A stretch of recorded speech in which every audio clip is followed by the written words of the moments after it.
Assalomu alaykum. Hafta e'loni u siz bilan va bugungi sharhimizda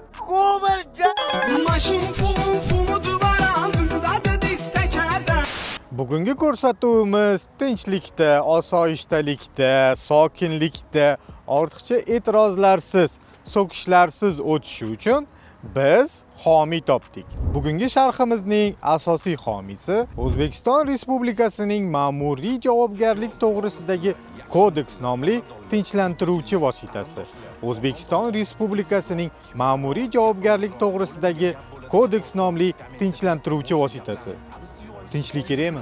Bugun ko'p bizani mana eshkim tag'in. Bundan ko'ra mazza qilib dunyo aylangan. Boshqalarni gapirmasdan o'zingni bilgin. Gapga javobni uch so'kmagan. 3-noyabrdan boshlab UzAuto Motors Chevrolet Cobalt'ning yangilangan modellarini sotuvga chiqaradi va barchasini 2 soat ichida shartnomalashtiradi. Bu avtomobilni yaxshiligini ko'rsatadimi yoki bunga boshqa sabablar bormikin? Kelinglar, shu savolga javobni yangilangan Cobalt Midnight bilan birga topishga harakat qilamiz. So'kma deylarmi? Nima deyapsiz? 2025-yilning yanvar oyidan sentyabr oyigacha 116.008 ta Cobalt avtomobili ishlab chiqarilgan. To'g'ri, o'tgan yilga nisbatan bu ko'rsatkichlar biroz kam bo'lsa-da, lekin umumiy suratda bu juda katta raqamlar. Bu raqamlar bugungi qahramonimizning erkatoyligini yoki deyarli yagonaligini ko'rsatadi. GM Uzbekistan tarafidan Chevrolet Cobalt 2012-yil sentyabr oyidan ishlab chiqarishni boshlagan.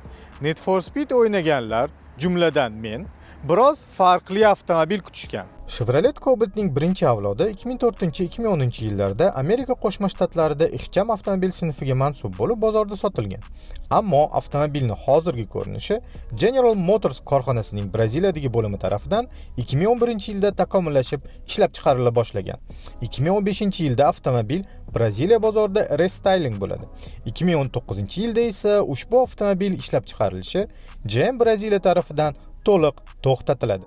Va hozirgi kunda Cobalt avtomobilini ishlab chiqarayotgan yagona davlat O'zbekiston.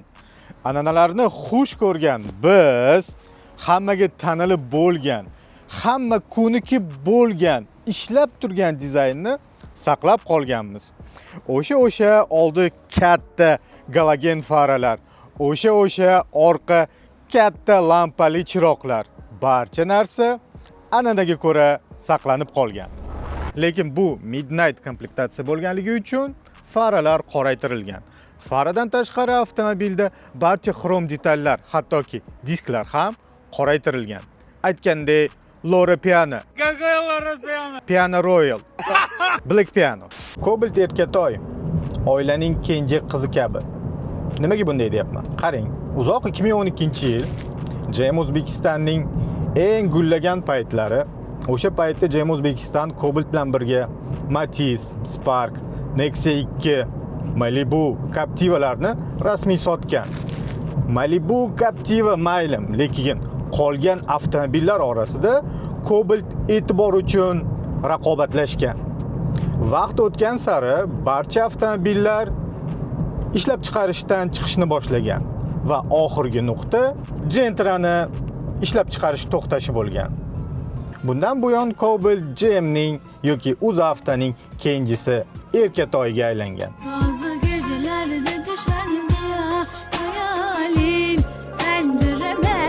Salonda o'zgarishlar bittada ko'zga tashlanadi, aynan Midnight komplektatsiyada.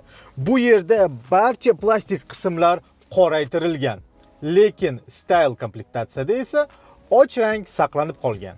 Salonda yana yoqimli bir o'zgarishlardan bittasi bu o'rindiqlarning sun'iy charm bilan qoplanishidir. Charm juda yoqimli, yumshoq va ergonomik ishlangan. Lekin yosh sharoitlariga bunday g'iloflar qanday javob berishini biz vaqti kelib bilib olamiz. O'rindiqlarda havolantirish tizimi mavjud emas, lekin old o'rindiqlarda isitish tizimi mavjud va ularni boshqarish uchun tugmalar bu yerga joylashgan. Nimaga deb so'ramang. 7 dyuymli displeyli multimedia ma'qulmi? Ma'qul. Bu narxga, bunday avtomobilda bunday displey juda zo'r fishka. Monitor javob berishlari juda tez, ortiqcha qotib qolishlar yoki yana bir nimadirlar yo'q. Juda intuitiv, juda qulay. Bu yerda tugmalari ham bor. Ovozni ko'tarish, aytgancha bu yerda juda yaxshi kolonkalar o'rnatilgan, ya'ni audio tizim bir sinab ko'rish kerak.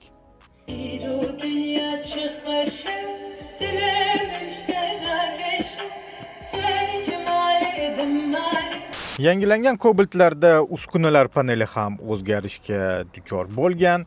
Bu yerda raqamli tablodan voz kechib, bu yerga analogli speedometr o'rnatilgan, taxometr kichikaytirilgan. Umumiy aytganda, o'zgarishlar yomon emas.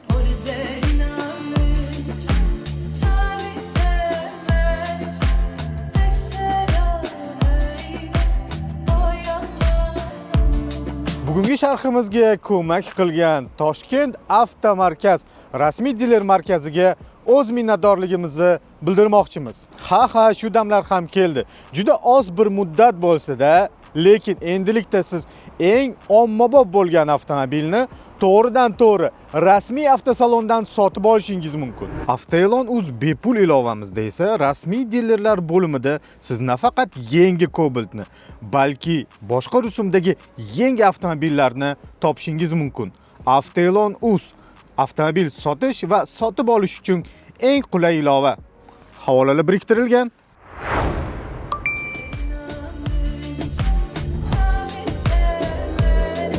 Hey Multirul, endilikda yangilangan Cobalt'larda zavoddan o'rnatilyapti. Bundan buyoq siz Sergeli bozoriga yoki Farhod bozoriga borib, qo'shimcha elektrik ishlarini qilishingiz shart bo'lmaydi. Barcha narsa zavoddan o'rnatilib, kafolati saqlanib qolyapti. Multirulda adaptiv bo'lmasa-da cruise control bor, menyuni sozlash tugmalari mavjud va asosiy multimediaga bog'liqli tugmalar ham joylashgan. An'anaviy yumshoq osmalar saqlanib qolgan, an'anaviy tovush kesish darajasi ham saqlanib qolgan. If you know what I mean. Boshqaruvi sport mashinasi kabi emas. Imkon darajada shahar sharoitlari uchun moslashgan, lekin avtomobilni o'zini tutishi o'zgargan va nimagaligini hozir tushuntirib beraman. Millat kuchi bilan, mehnati bilan, teru va qoni bilan sinalgan o'sha mashhur B15 D2 indeksli motor. Bu motorga orden berib shahar markazida rostakam haykal o'rnatsa bo'ladi. Ammo bu motorda kichik ijobiy yoki vaqt ko'rsatadi qanday bir o'zgarish bor. Yangilangan Cobalt'larda Vanos tizimining analogi o'rnatildi. Bu tizim motorni har bir uzatmada yo'qotishlarsiz tezlikni oshirishni ta'minlaydi. Bu bilan birga avtomobilni tejamkorligi oshadi. Motor barcha gaz turlari uchun moslashgan. 1-dekabrdan boshlab yoqilg'i shoxobchalarida eng minimal marka benzin faqat 92 bo'ladi. Motorni moyiga qarab yursang, bu motor emas. Vaqt o'tgan sari bu haqiqiy Terminatorga aylanadi yoki alomatxonga. Inson hayoti jumboq. Uni yecholmadim. Aytgancha, moy masalasiga kelsak, ishlab chiqaruvchi tarafdan moyga talablar o'zgartirilgan. Endilikda 0.20 moy quyish lozim bo'ladi.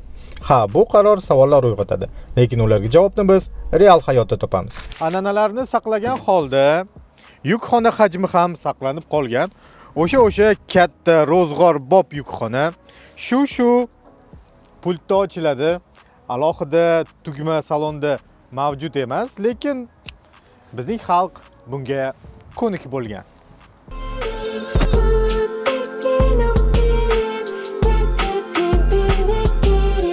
Dunyoda barcha o'zgarishlar yaxshi, qolgan narsalar esa yaxshilikka.